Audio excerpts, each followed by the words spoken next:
Insurers, as you can imagine, are going to be busy dealing with the earthquake. U.S.-based Aflac makes 3/4 of its revenue from Japan. Joining us by phone is the CEO of that company, Dan Amos. Welcome to InBusiness. First off, have you accounted for all of your employees? Yes, we have. I've been in constant contact almost since the quake hit, and the majority of our employees, about 80%, are in Tokyo.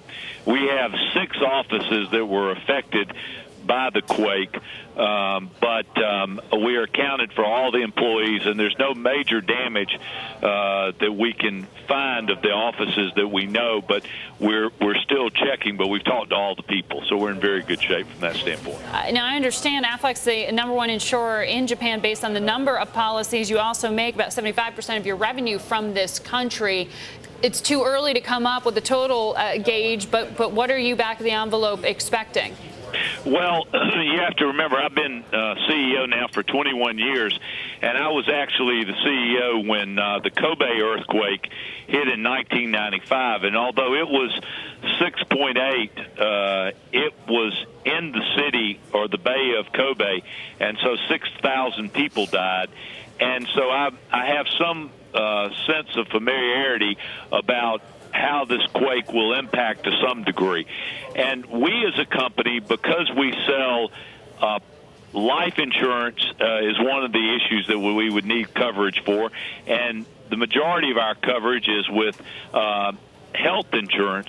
We're positioned very well to help the people, but we're not in the property casualty where we have this enormous exposure like other companies would have. Right, but you are in medical insurance, you are in life insurance.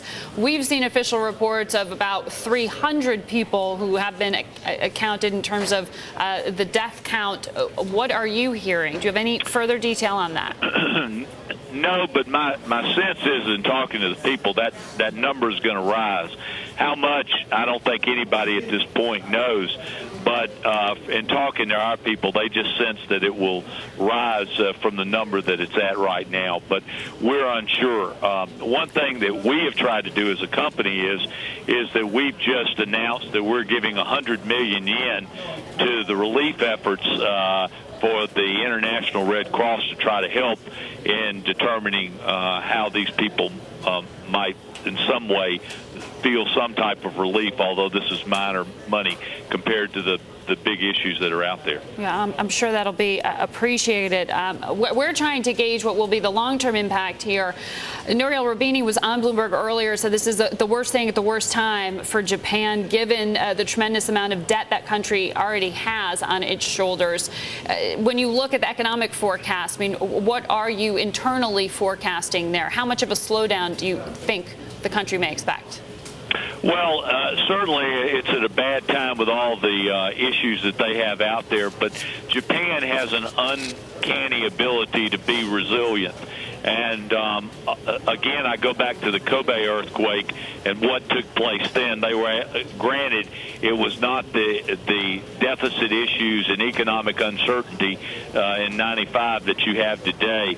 They still had issues during that period of time, and I expect them to find ways to recover, and they will pull this out.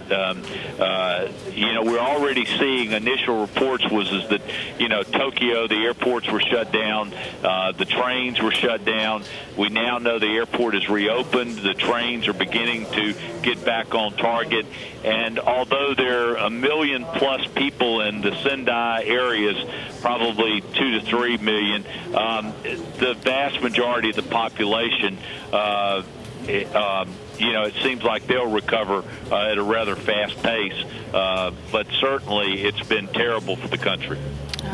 Dan Amos, thank you so much. Glad to hear that you have been able to account for your employees. Aflac, once again, makes about 3/4 of its revenue from Japan.